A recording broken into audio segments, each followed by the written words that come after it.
Hello and welcome to episode number 39 of the Golf Front Podcast. My name is Brett Bevilacqua. I'm a realtor with Carolina Property Sales in Southern Pines, North Carolina.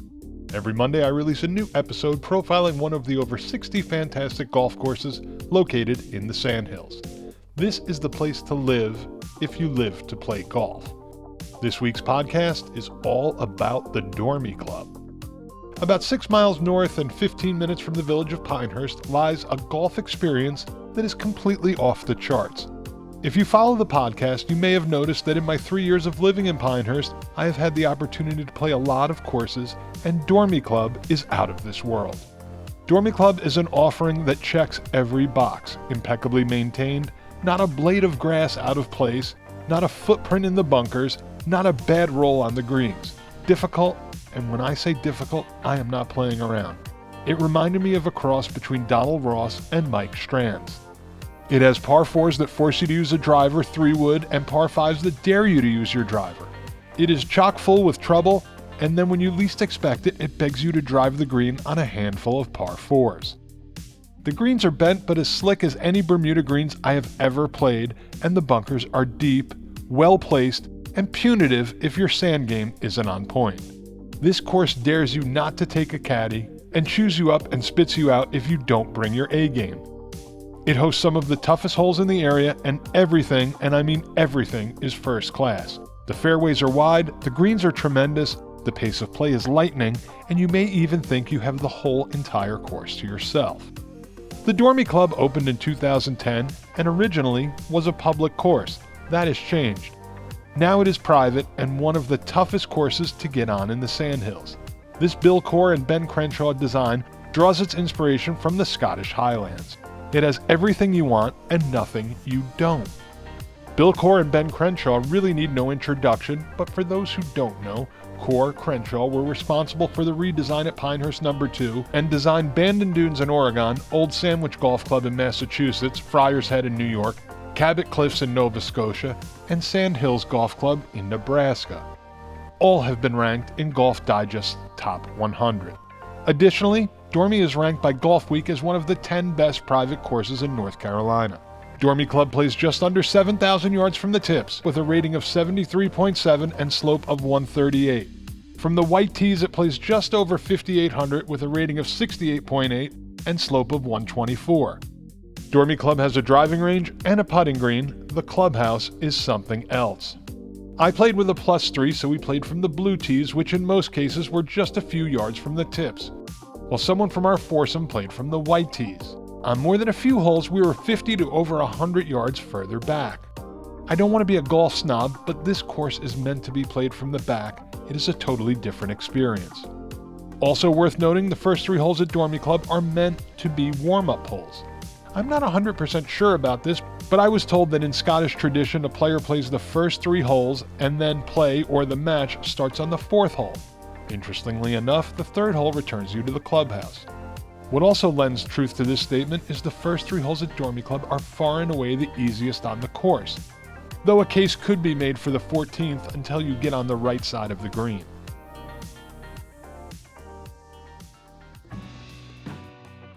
The first hole at Dormie Club lulls you into a false sense of security. This 400-yard par 4 starts out from an elevated tee box to a fairway that is about the width of a practice range. From there, the fairway runs uphill to a tremendous green. There are a pair of bunkers in the fairway about 50 to 100 yards from the green.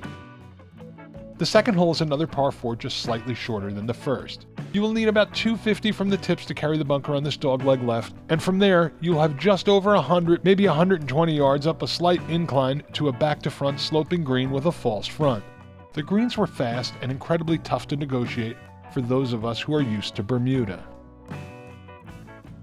The third hole is a short uphill par 4 just 308 yards from the tips, but you don't want to use your driver here. There is trouble all over the place with bunkers and waste areas surrounding the green, as well as on the right side of the fairway. The green was incredibly difficult when I played. I was told they have a computer that picks the pin placement, and my group must have somehow offended the computer because the pin placements were US Open caliber. The fourth is another par 4 and another dogleg left. This hole plays downhill, but the green is elevated. The fourth plays 377 from the whites and about 60 more from the tips. You do not want to be to the right of the green or even on the right side of the green. Play it safe on approach and land it somewhere on the extreme left side of the green, or better yet, just off the left of the green, and you'll still be putting. The fifth is another very long par 4, but this is just getting you warmed up for what is to come. There is room to the right for a fade, but a slice, and you will be swimming with the fishes in a lake that runs alongside the entirety of the hole. Keep the drive left, and you will run to the center of the fairway. The green is tremendous, but it is easy to roll off the back.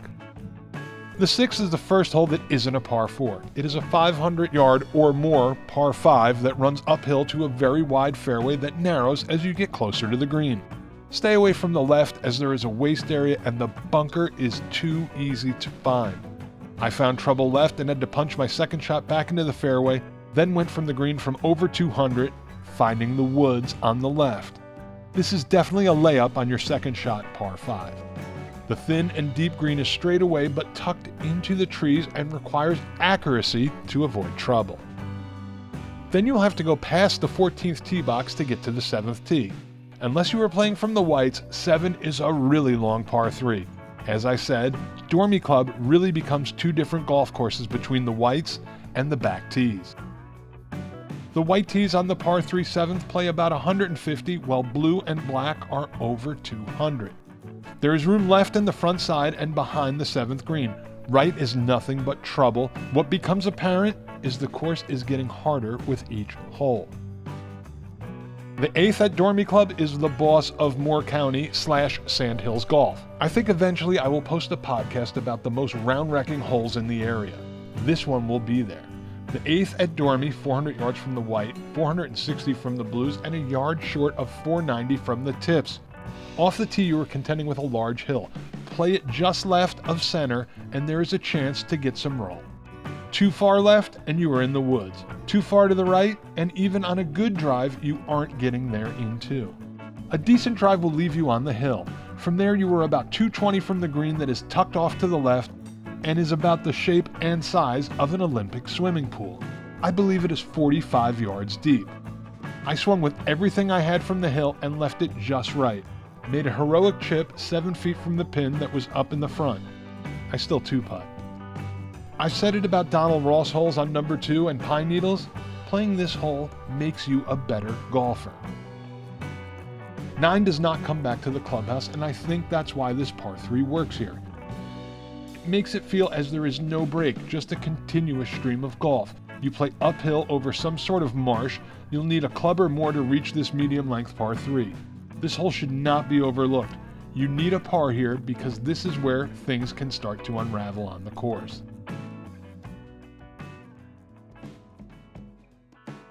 The 10th plays 607 yards from the white tees, 633 from the blues, and 657 from the back.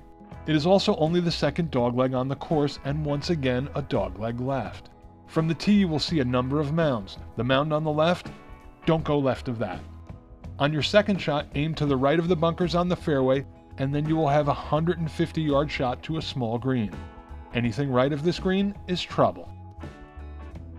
11 is another long par 4, and there is trouble all down the right side. You have to keep it left off the tee, or even better, play smart and lay up in front of the waste area. It will be a long approach, but still easier than 140 out of this waste area. The green is tucked off to the right side, but left is safe.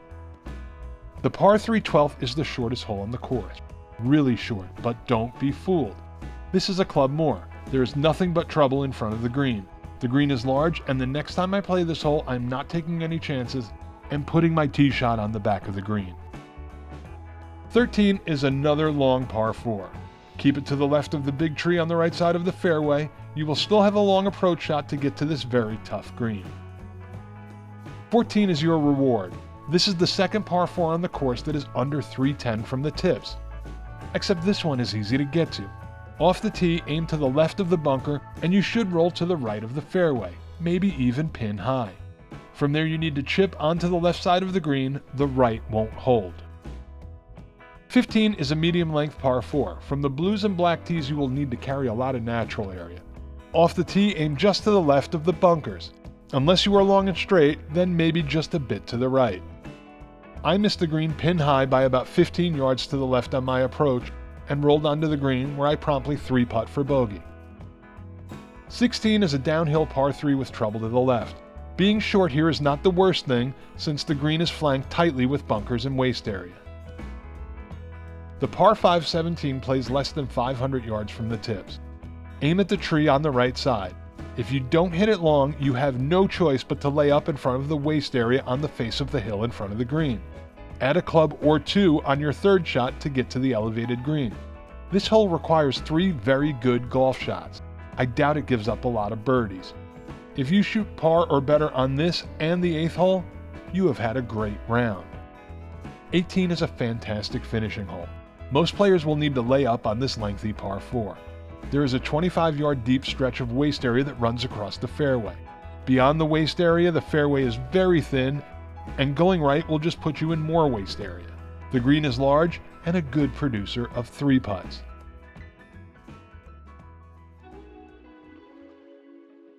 Dormie Club is something else. I don't like ranking courses, though at some point we'll probably do just that with the podcast, and Dormie Club will be somewhere at the top. I can't wait to get back there, and I hope it will be sometime soon. Greens fees? Well, as the saying goes, if you have to ask, you can't afford it. In fact, there really aren't greens fees at Dormie Club. It is part of the Dormie network, which includes Dormie, Arbor Links in Nebraska, Ballyhack in Virginia, Briggs Ranch in Texas, Hidden Creek in New Jersey, and Victoria National in Indiana. So please, please, please buy and list with me so one day I can join this network of golf clubs. If you have the means, you can find out about Dormie Club and the Dormie Network at dormienetwork.com or give Dormie Club a call at 910-947-3240. When it comes to golf front property at Dormie, there is none. There are cottages that you can stay at if you are a member, and they are something else. But don't worry, the residences at Dormie are coming soon to a 1,000-acre site that includes a pine forest and 55-acre lake. If you are interested in real estate in the area, give me a call or text at 845-365-3665 or send an email to brett@hmpfilms.com and I will show you all the area has to offer. Once again, I'm Brett Bevilacqua with Carolina Property Sales. Next week, I will take you an hour west to play Piney Point.